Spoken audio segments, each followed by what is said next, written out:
नमस्ते जी।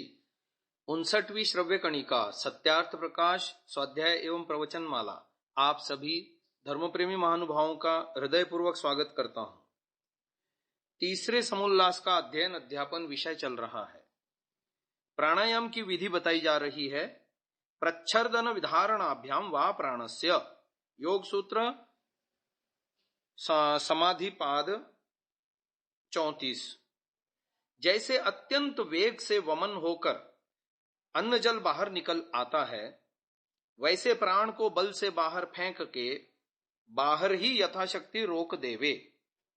जब बाहर निकलना चाहे तब मूलेंद्रियों को ऊपर खींच के रखे, तब तक प्राण बाहर रहता है। इसी प्रकार प्राण बाहर अधिक ठहर सकता है। जब घबराहट होने लगे तब धीरे धीरे भीतर वायु लेके कुछ चिर भीतर ही रोक के बाहर निकाल दे। फिर भी वैसे ही करता जाए जितना सामर्थ्य और इच्छा हो, और मन में ओम इसका जाप करता जाए।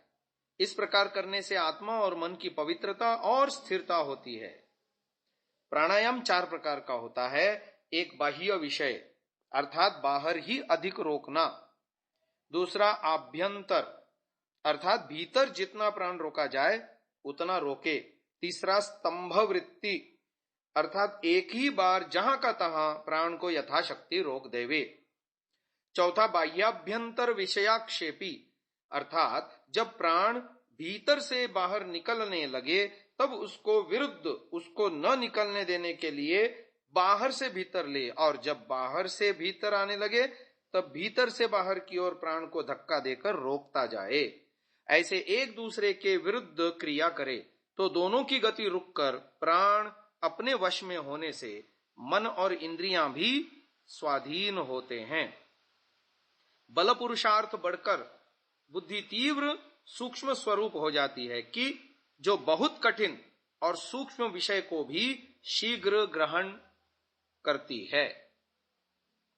इससे मनुष्य शरीर में वीर्य वृद्धि को प्राप्त होकर स्थिर बल, पराक्रम, जितेंद्रियता सब शास्त्रों को थोड़े ही काल में समझकर उपस्थिति कर लेगा। स्त्री भी इसी प्रकार योगाभ्यास करे। योग दर्शन में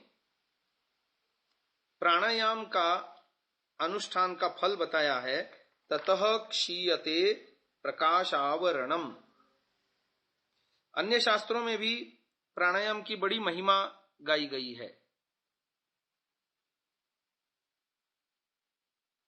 दह्यन्ते द्मायमानानां धातूनां च यथा मलाः तथेन्द्रियाणां दह्यन्ते दोषाः प्राणस्य निग्रहात्। शरीर में 2 प्रकार की नाड़ियां हैं। एक शिराएं जो समस्त शरीर से हृदय में जाती हैं, और दूसरी धमनियां जो हृदय से समस्त शरीर में पहुंचती हैं। यदि श्वास के द्वारा पर्याप्त वायु, शुद्ध वायु फेफड़ों में न पहुंचाया जाए अथवा अशुद्ध वायु समस्त कोशों से बाहर निकलकर बाहर न चला जाए तो क्या परिणाम होगा? निश्चय ही फेफड़ों में पर्याप्त शुद्ध वायु न पहुंचने से जहां एक और खांसी, दमा, यक्ष्मा आदि फेफड़ों से संबंधित रोग उत्पन्न होंगे, वहीं दूसरी ओर हृदय से आया अशुद्ध रक्त बिना शुद्ध हुए लौटकर सारे शरीर में चला जाएगा, जिसका फल रक्त विकार होगा। इन दुष्परिणामों से बचने के लिए आवश्यक है कि फेफड़ों को भरपूर शुद्ध वायु मिले और एक भी कोना ऐसा न रहे जहां वायु न पहुंचे। प्राणायाम यही काम करता है। प्राणायाम द्वारा श्वास बाहर रोक दिया जाता है तो कुछ समय पश्चात ही मनुष्य के भीतर श्वास लेने की प्रबल इच्छा होती है। तब भीतर श्वास लेते समय स्वभावतः श्वास तीव्र वेग के साथ आंधी के समान फेफड़ों में पहुंचता, और जिस प्रकार आंधी का वेग नगर और घरों के भीतर सर्वत्र दूर दूर तक प्रवेश कर जाता, उसी प्रकार प्राणायाम करते समय वेग के साथ श्वास लिया गया वायु फेफड़ों के एक एक कोश तक पहुंचकर वहां पर स्वास्थ्य प्रदान करता है। ऐसी अवस्था में न फेफड़ों में कभी कोई विकार हो सकता, न ही रक्त ही दूषित हो सकता। इस प्रकार प्राणायाम शरीर और इंद्रियों के मलों को दूर कर शुद्ध और स्वस्थ रखने का सर्वोत्तम उपाय है। शास्त्र में बताया, जिस प्रकार सोना, चांदी आदि धातुओं के मल अग्नि से तपाए जाने पर दग्ध होकर शुद्ध हो जाते हैं, उसी प्रकार प्राणायाम से इंद्रियों के दोष भी नष्ट हो जाते हैं। ऋग्वेद आदि भाष्य भूमिका में ग्रंथकार लिखते हैं, बारंबार अभ्यास करने से प्राण उपासक के वश में हो जाता है, और प्राण के स्थिर होने से मन, और मन के स्थिर होने से आत्मा स्थिर हो जाता है। जिधर प्राण जाता है सब इंद्रियां वहीं उसके साथ जाना पड़ता है। इसी कारण से जब मनुष्य किसी गहरे विचार में मग्न होता है तो उसका श्वास प्रश्वास क्रिया भी निरुद्ध कल्प हो जाती है। इसी प्रकार ध्यान को अंग्रेजी में निरुद्ध श्वास ध्यान, ब्रीथलेस अटेंशन कहा गया। प्राणायाम में प्रक्रिया उल्टी कर दी गई। ध्यान से प्राण निरोध होने के स्थान में प्राण निरोध के द्वारा एकाग्रता की सामग्री प्रस्तुत की गई। यह एक साधारण सा परीक्षण है कि जब भी कभी काम, क्रोध आदि का वेग मन को प्रबलता से एक और खींचता हो, उस समय प्राण को रोकने से एक बार तो अवश्य मन वश में आ जाता है। फिर उस वशीकार मन को हम कहां तक स्थिर रख पाते हैं, यह दूसरी बात है। महानुभाव, प्राण सूत्रों के द्वारा शरीर के विभिन्न अंगों में प्राण पहुंचकर अपना कार्य संपादन करता है। मस्तिष्क में निवास करता हुआ आत्मा अंतःकरण को प्रेरित करता है और अंतःकरण प्राण सूत्रों और ज्ञान सूत्रों के द्वारा शरीर के सब कार्यों का निर्वहन करता है।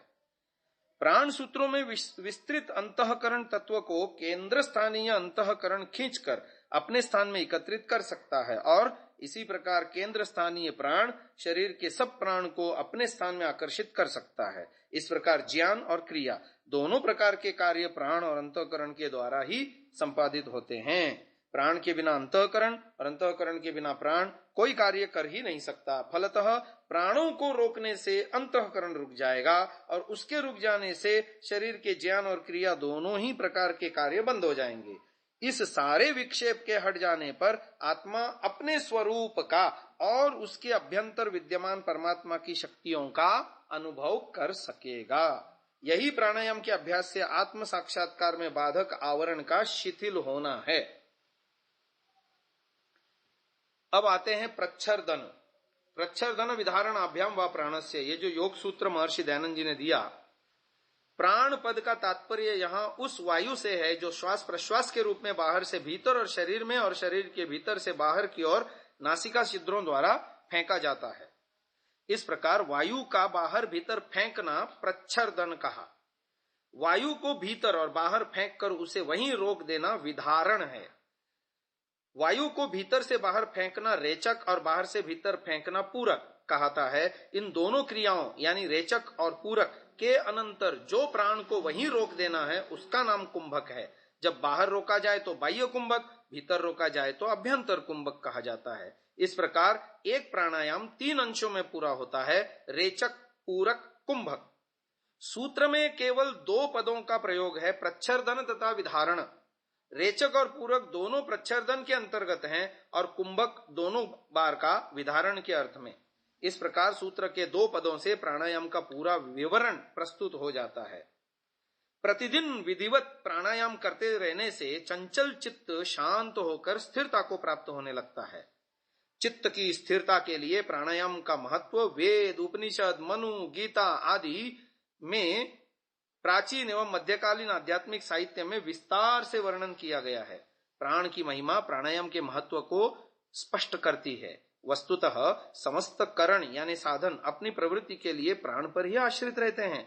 प्राण के नियंत्रित होने पर करण यानी साधन स्वतः नियंत्रित और अनुशासित हो जाते हैं। प्राणों का नियंत्रण प्राणायाम से होकर साथ ही इंद्रियां, मन, अंतःकरण वृत्तियों चंचलता न रहकर स्थिरता को प्राप्त कर लेती हैं। अब सत्यार्थ प्रकाश के प्रथम संस्करण में इतना और विशेष है कि नाभि के नीचे से अर्थात मूलेंद्रिय से लेकर धैर्य से अपान वायु को नाभि में ले आना, नाभि से अपान वायु और समान वायु को हृदय में ले आना, हृदय में दोनों वे और तीसरा प्राण, इन तीनों को बल से नासिका द्वारा बाहर आकाश में फेंक देना, अर्थात जो वायु कुछ नासिका से निकलता है और भीतर जाता है उस सब का नाम प्राण है। उसको मूलेंद्रिय, नाभि और उदर को ऊपर उठा ले तब तक वायु न निकले। पीछे हृदय में इकट्ठा करके जैसा कि वमन में अन्न बाहर फेंका जाता है वैसे उस भीतर के वायु को बाहर फेंक दे, फिर उसका ग्रहण न करे। जितना सामर्थ्य होए तब तक बाहर ही वायु को रोक रखे। जब चित्त में कुछ क्लेश होए तब बाहर से वायु को धीरे धीरे भीतर ले जाए। फिर उसको वैसा ही बारंबार 20 बार भी करेगा तो उसका प्राणवायु स्थिर हो जाएगा और उसके साथ चित्त भी स्थिर होगा तथा बुद्धि और ज्ञान बढ़ेगा।